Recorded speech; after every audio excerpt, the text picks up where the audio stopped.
გამარჯობათ ჩემო ძვირფასო გამოწერებო.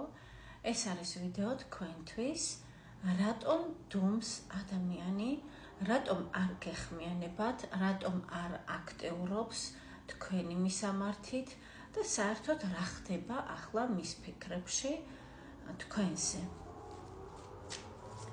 და ფიქრობს თუ არა თქვენზე, ზოგადად. მიხვდით ალბათ ეს შეეხება ისეთ სიტუაციას, სადაც არ არის მიმოწერა, არ არის კომუნიკაცია და არის სრული სიჩუმე. შევეცადოთ და გავიგოთ ტაროს კარტის დახმარებით. ნახოთ თქვენი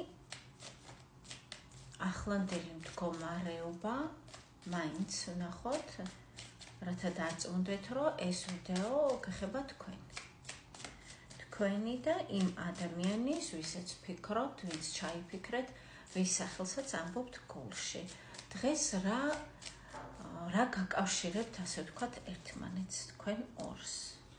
ციფასე ვაინამდვილად ზუსტად აირჩიეთ ეს გაშლა, შეხედეთ, ეს არის 6-იანი თასი, ეს არის ჭეშმარიტი სიყვარული, ეს არის მონატრება, როდესაც ადამიანს ძალიან ინატრებით და ასევე თქვენს. აქ არის შეხედეთ გამოსახული ორი ბავშვი, რაღაც ეს არის სახლის სიტუაცია, ძირითადად არის, კერძო სახლი, მაგრამ ამას არ აქვს არსებითი მნიშვნელობა. ეს ადამიანი იხსენებს საუკეთესო მომენტებს თქვენთან დაკავშირებულს და ასევე თქვენს. ერთმანეთს თქვენ იხსენებთ იმ დროს, როდესაც სიხარული მიანიჭეთ ერთმანეთს. შეიძლება რაღაცა მან საჩუქარი გადმოგცათ ან თქვენ და როდესაც ამ ადამიანის, ასე ვთქვათ, სახელს ამბობთ გულში, გეღრებათ სით, მოგრძნობთ სიყვარულს და მართლაც ახლა ამ პერიოდში თქვენ ორს შორის არის ნოსტალგია, არის მონატრება და არის სიყვარული. კარგით. ვისთანაც დაემთხვა ძვირფასებოთა, ვინცაც ნამდვილად გენატრებათ თქვენი ადამიანი, ვინც ჩაიფიქრეთ, განაგრძეთ ნახვა. მასაც ზუსტად ისევე ინატრებით, როგორც თქვენ. იყავით ამაში დარწმუნებული. კარგით, ნახოთ, რადგან ასეა, მას ხელს რა უშლის იმაში, რომ თქვენ მოგწეროთ, ან დაგირეკოთ, ან გნახოთ და შემდეგ ვნახოთ თქვენ რა გიშლით ხელს იმაში, რომ შეეხმიანოთ და გააგებინოთ თუ როგორ გენატრებათ. ნახოთ პირველ რიგში მას რა უშლის ხელს თქვენთან კომუნიკაციაში. და ვნახოთ თქვენ რა გიშლით ხელს მასთან, ასე ვთქვათ, რომ იაქტიუროთ და გადადგათ პირველი ნაბიჯი. ესე იგი, ვაპირებდი, რომ ჯერ გამეხმოვანებინა მას რა უშლის ხელს, მაგრამ თქვენ ესეთი არკანები ამოგევიდათ, ესე იგი, თქვენ რა გიშლით ხელს. თქვენ, არ ვიცი, ვინ ხართ ასეთი, ვინ მადევნებთ თვალ ორს, თქვენ არ გსურთ კომფორტის ზონიდან გამოსვლა, არც ესეთ ვარიანტში, თქვენ შესაძლებელია გაგიკვირდეთ და არ ვიცი, რას იფიქრებთ ჩემზე, მაგრამ მიმართავთ манипуляციებს. თქვენ ეცეთ როგორ არის, ძალიან ბევრს ფიქრობთ ამ ადამიანზე, შეიძლება ითქვას 24/7 გიზიდავთ. ოღონდ თქვენი უმოქმედობა, თქვენი სიჩუმე და ის, რომ თქვენ არ დგამთ ნაბიჯებს, ეს არის წმინდა წყლის манипуляცია თქვენი მხრიდან. ამიტომ არ აქტიურობთ თქვენ. კარგით. მეც აღარ გავაგრძელებ თქვენი მხრიდან რატო არ აქტიურობთ, იმიტომ რომ ეს არ არის პირადი გაშლა, ეს არის საჯარო. კარგით, ვნახოთ ის რატომ არ აქტიურობს. მან მიიღო გადაწყვეტილება სამართლიანობის მიხედვით. მან რაც გადაწყვეტა, ეს არის სამართლიანი, მისი მორალით და მისი აზრით. მან მიიღო ესეთი როგორ გადაწყვეტილება, იცით, რომ ძალიან ბევრი ფიქრა ჯერ, ძალიან ბევრი ფიქრა ამ საკითხზე და საბოლოო გადაწყვეტილება მიიღო. ის ამ მომენტში ჩაკეტილია საკუთარ თავში, საკუთარ ფიქრებში, საკუთარ მეს, უმაღლეს მეს ცდილობს გაესაუბროს, ცდილობს დაამარცხოს ის შიშები, აი შეხედეთ, უკან არის წყალი, ტალღები, ეს ბნელი, ასე ვთქვათ, საჩამობნელებული ღრუბლები და მთვარე, რომელიც არის გაურკვევლობა, რომელიც არის შიში, რომელიც არის ღელვარო, ის ემოციებს ვერ აკონტროლებს, ემოციებს ვერ მართავს, ამიტომ შეჩერდა, ჯერ მან მიიღო გადაწყვეტილება, შემდეგ შეჩერდა და ცდილობს დაუკავშირდეს თავის უმაღლეს მეს, რათა მან, ასე ვთქვათ, მორალურად და სამართლიანად განაგრძოს ცხოვრება.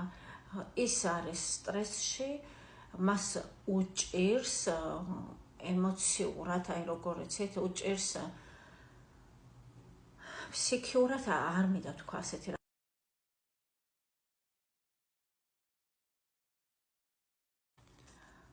დიახ, ძვირფასად ჩავგამწერებო, გავაგრძელოთ.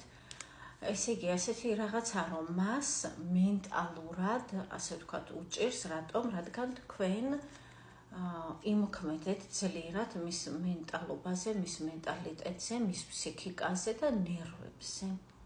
ამიტომ ის ცდილობს აღიდგინოს ბალანსი, აღიდგინოს სიმშვიდე, რომელიც ჰქონდა თქვენთან ურთიერთობამდე და ასე ვთქვათ,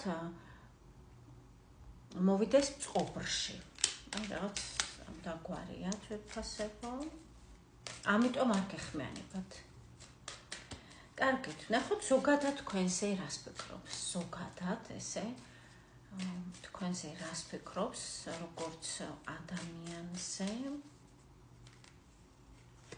თქვენ ხართ ძალიან მხიარული, თქვენთან ურთიერთობა უდრის დღესასწაულს მისთვის, თქვენში არის ბევრი ადამიანი, აი მრავალფეროვანი ხართ თქვენ. თქვენ ხართ მისთვის სიხარული.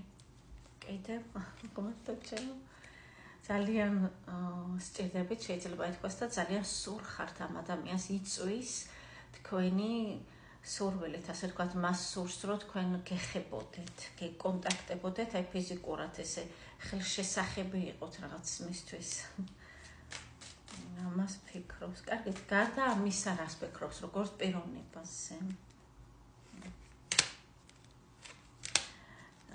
ის თulis, რომ თქვენ ცდილობთ დაივიწყოთ წარსულის ტრავმები, რომელიც გაქვთ გულში ჭრილობასავით და თulis, რომ თქვენ ხართ ძალიან ძლიერი პიროვნება, შემდგარი და შეიძლება ითქვას სრულყოფილი. თუ მდედრობით ისქესი ხართ, სრულყოფილი ქალი. ქალი, რომელიც არის ქალის იდეალი, შეიძლება ითქვას. ნუ მისთვის, რა თქმა უნდა. ესე თulis თვითონ. და რადგან ასე, რატო ცდილობს, რომ ასე ვთქვათ, აღადგინოს ბალანსი და რაღაც ესე იგი დაასტაბილუროს და დააბალანსოს მისი ემოციური მდგომარეობა. რადგან თulis, რომ თქვენ იდეალი ხართ, მიუხედავად ამისა, რატო იკეტება საკუთარ თავში? არის ძალიან აგრესიული და ეჭვიანი. თქვენ ის თვალს გადევნებთ სოციალური ქსელების საშუალებით და ძალიან ეჭვიანობს, რაღაც აგრესია ეძალება, თulis, რომ თქვენთან კომუნიკაცია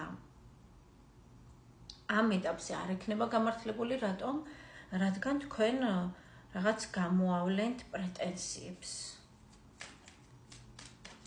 კარგით, როდის აპირებს და საერთოდ აპირებს თუ არა, გადმოდგას რაიმე ნაბიჯები თქვენთვის და თქვენსკენ. ნუ ჯერჯერობით არ აპირებს ძვირფასებო, რატომ?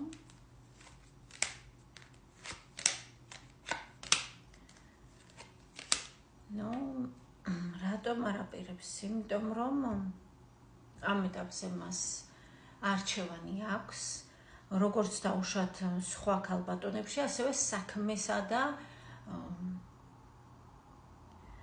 სამსახურსა და სხვადასხვა საქმეებს შორის. ამ მომენტში ის თulis, რომ არ არის ის დრო, რომ მან ნაბიჯები გადმოდგას ქვესკენ. ამას აპირებს მოგვიანებით.